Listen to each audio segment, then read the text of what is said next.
Hello बच्चों, नमस्ते।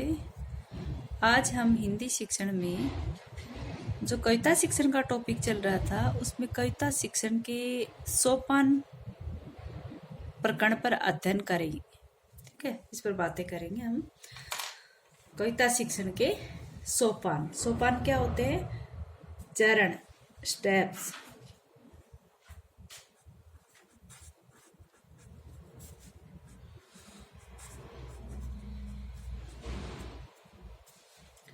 कविता शिक्षण के सोपान। सोपान क्या होते हैं? चरण या स्टेप्स। ठीक है, तो सोपान का मतलब ये है कि हम कविता का शिक्षण या काव्य का शिक्षण कराते समय किस तरह से, सबसे पहले हम क्या करेंगे, उसके बाद क्या, उसके बाद क्या, ये सोपान होते हैं। तो सबसे पहले हम कविता शिक्षण कराएंगे तो क्या करवाएंगे बेटा? सबसे पहले हम प्रस्तावना के प्रश्न पूछेंगे। प्रस्तावना, और प्रस्तावना कैसे पूछी जाती है आप सभी जानते हो। प्रस्तावना सबसे पहला स्टेप इसके अंतर्गत है प्रस्तावना। जो प्रस्तावना जो होती है वो पिछली बार आप लोगों को सर ने करवाई थी, और उसमें आपको पता है प्रस्तावना क्या होती है। कविता शिक्षण का प्रथम सोपान होता है प्रस्तावना। वैसे भी शिक्षण का प्रथम सोपान प्रस्तावना ही होती है। ठीक है, तो प्रस्तावना होती है, प्रस्तावना के माध्यम से छात्रों को विषय की तरफ आकर्षित किया जाता है। प्रस्तावना की बात क्या है कि प्रस्तावना में कुछ बातों पर ध्यान देना पड़ता है। आपने पिछली बार पढ़ा होगा, जो प्रस्तावना होती है वो पूर्व ज्ञान पर आधारित होती है। उसकी जो भाषा होती है वह सरल व स्पष्ट होती है। जो पाठ जो पाठ प्रस्तुत कर रहे हैं उसके उद्देश्य की तरफ वो अग्रसर होने वाली होगी प्रस्तावना। फिर एक आता है कि छात्रों को आकर्षित करना, यानी कि छात्रों को उद्दीप्त करने की शक्ति होनी चाहिए प्रस्तावना। फिर आता है कि छात्रों को पाठ्य विषय की ओर आकर्षित करने की पूर्ण क्षमता होनी चाहिए प्रस्तावना। ठीक है, तो ये इस तरह से प्रस्तावना की कुछ अपनी शर्तें। तो सबसे पहला सोपान क्या है? प्रस्तावना। ये प्रस्तावना क्यों जरूरी है? कि छात्रों को पाठ की तरफ आकर्षित करना, उनकी रुचि और उत्सुकता का विकास करने के लिए प्रस्तावना के प्रश्न पूछे जाते हैं, जो पूर्व ज्ञान पर भी आधारित होते हैं। ठीक है, तो जो प्रस्तावना होती है वो किस किस तरह से पूछी जाती है? सबसे फर्स्ट नंबर पर इन्होंने कहा है कि प्रस्तावना में कोई भी अध्यापक जो है वो कवि का परिचय देता है। कवि के परिचय द्वारा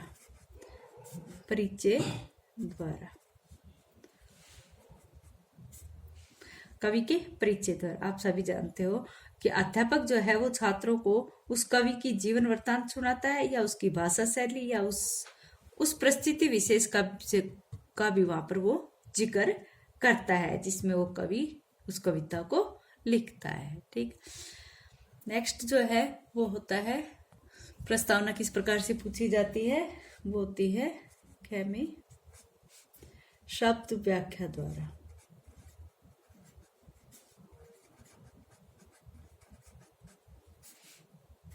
शब्द व्याख्या द्वारा। लेकिन शब्द व्याख्या का मतलब क्या होता है कि पाठ में आए हुए जो कठिन शब्द है उनको अध्यापक पहले बता देता है, उनकी व्याख्या कर देता है, और बाद में वो पाठ को पढ़ाता है। लेकिन ये जो अपनी विधि है ये जो कुछ कारगर सिद्ध नहीं हुई, और इसको गलत ही माना गया है। क्योंकि अगर बच्चे को पाठ पढ़ाने से, कविता पढ़ाने से पहले उसको शब्दों के का अर्थ बता दे, उनकी व्याख्या कर दे, तो बच्चे उस पाठ में रुचि नहीं ले पाएंगे। ठीक है, ये इसकी कमी। दूसरा जो है, तीसरे नंबर पर जो प्रस्तावना हम किस प्रकार से पूछे? पूर्व सूचना पर आधारित है। ये पूर्व सूचना द्वारा। इसमें क्या कहा गया है कि प्रस्तावना में हम उस पाठ्य विषय के बारे में बालकों को पहले ही बता दे, पूर्व में ही बच्चों को उस पाठ की सूचना बता दे, उन बच्चों को बता दे। लेकिन ये भी सही नहीं मानी गई। कुछ विद्वानों ने कहा है कि इस तरह से किसी भी पाठ का विकास संभव नहीं है, क्योंकि अगर हम उस बच्चे को ये सब बातें बता देते हैं तो बच्चे की उत्सुकता या फिर उसकी रुचि उस पाठ के प्रति खत्म हो जाती है। ठीक, नेक्स्ट है प्रश्नोत्तर।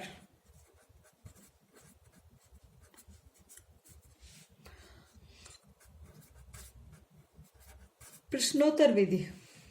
प्रश्नोत्तर विधि में क्या होता है कि बालक जो है उससे अध्यापक जो है उस पाठ्य विषय से संबंधित, पूर्व ज्ञान से संबंधित या उस पाठ्य विषय से संबंधित पूर्व ज्ञान, उसके आधार पर 2-3 प्रश्न पूछता है और उन प्रश्नों के अंदर ही हमारा शीर्षक बाहर आ जाता है। हमारा जो प्रकरण होता है उन प्रश्नों के माध्यम से ही बाहर आ जाती है। ये सबसे अच्छी मानी गई ये जो प्रश्नोत्तर विधि है, ये प्रस्तावना जो सोपान है उसकी सबसे महत्वपूर्ण विधि है। ठीक, फिर आता है समानांतर विधि।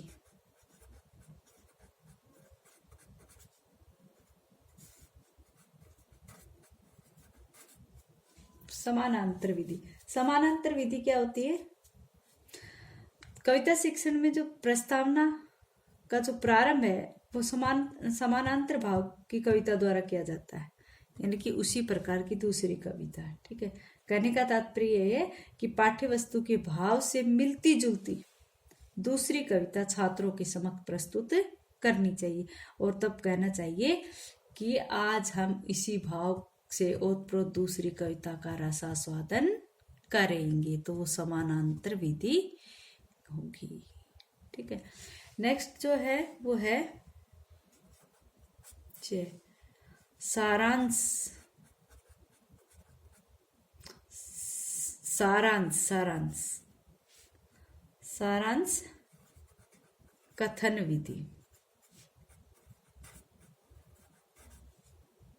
सारांश कथन विधि, इस विधि में भी अध्यापक कविता को पढ़ाने से पूरे कविता का जो प्रसंग तथा सारांश पहले ही छात्रों को बता देता है। ठीक है, जो भी पढ़ाना होता है उसके बारे में पहले ही सारांश रूप में बता दे। जो भी क्वेश्चन देने या कोई भी प्रसंग जो है वो पढ़ाना है तो उसके बारे में पहले ही सूचना दे देता है। ठीक है, नेक्स्ट है ये प्रस्तावना की वो चल रहे, प्रस्तावना की विधियां चल रही। नेक्स्ट जो है वो मूल कविता के वाचन द्वारा।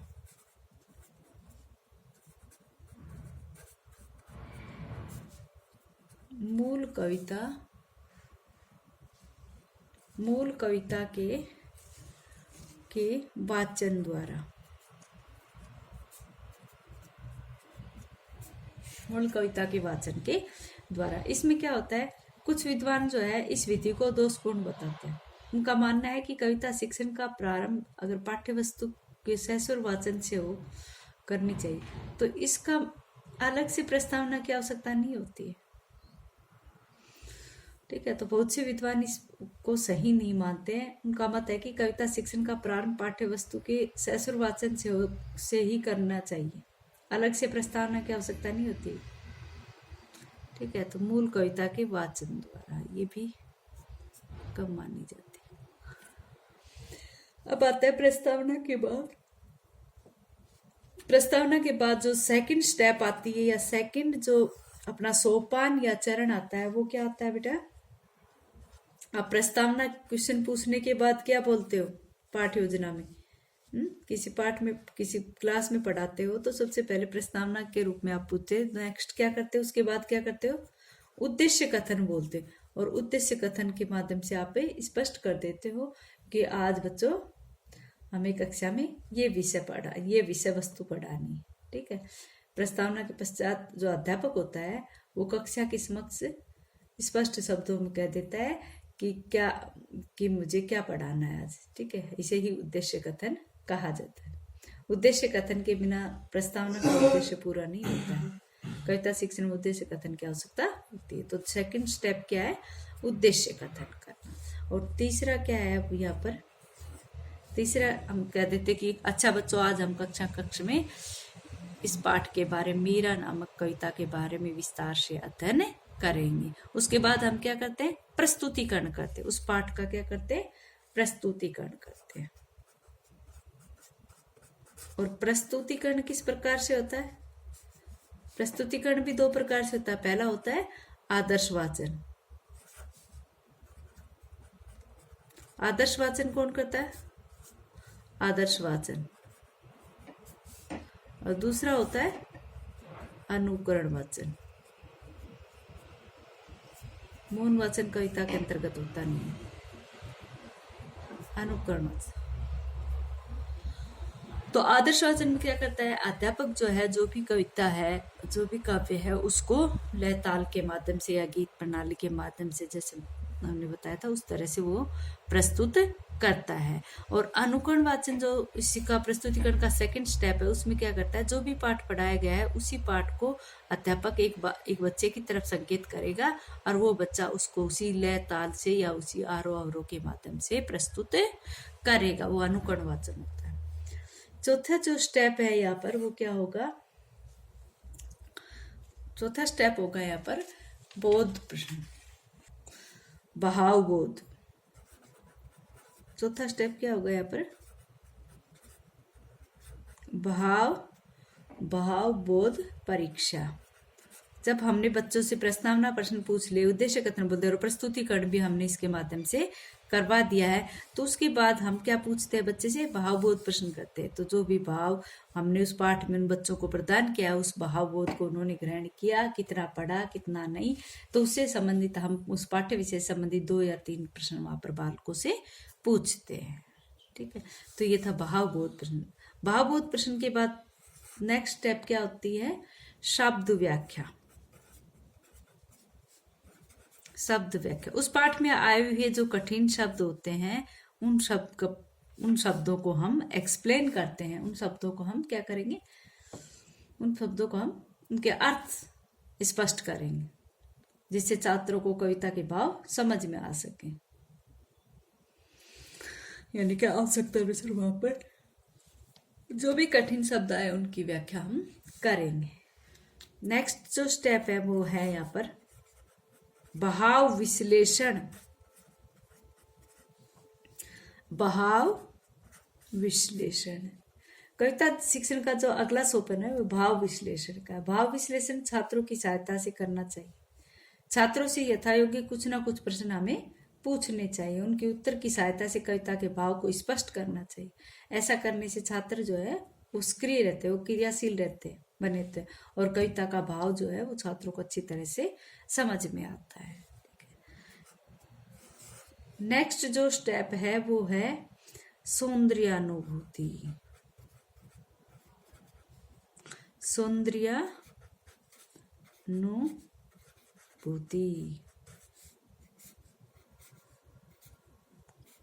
सौंदर्यानुभूति। सौंदर्यानुभूति कविता शिक्षण का जो उद्देश्य है, छात्रों को काव्य की सौंदर्यानुभूति भी कराता है। अतः कविता शिक्षण में शब्द व्याख्या पर ध्यान न देकर काव्य का सौंदर्य को स्पष्ट करने पर अधिक ध्यान दिया जाता है। ठीक है, ये था जो इसका 7वां स्टेप जो था, ये सौंदर्यानुभूति। जो 8वां जो स्टेप है वो इसके अंतर्गत आता है। 8वां जो स्टेप है वो है द्वितीय आदर्श वाचन। दूसरी बार फिर से आदर्श वाचन कौन करेगा, अध्यापक करेगा। अब ये जो स्टेप है इसके अनुसार आपको कविता पढ़ानी चाहिए। ठीक है, द्वितीय दोबारा से अध्यापक जो है वो तत्पश्चात पुनः आदर्श वाचन प्रस्तुत करेगा। दूसरा आदर्श वाचन जो है वो इस ढंग से प्रस्तुत करेगा कि छात्र उस कविता में रस में पूरी तरह डूब जाए। ठीक है, नेक्स्ट जो है इसमें वो है पुनरावृत्ति।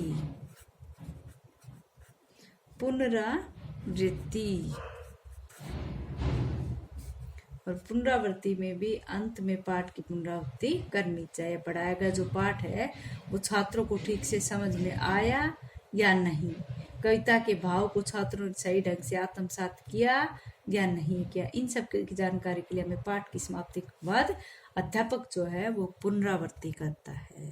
ठीक है, और लास्ट स्टेप जो है वो है गृह कार्य। पूरा कार्य करने के बाद अध्यापक जो है वो बच्चों को गृह कार्य देता है ताकि छात्र घर में भी स्वाध्याय की आदत विकसित कर सके। अच्छा बच्चों, आज इतना ही।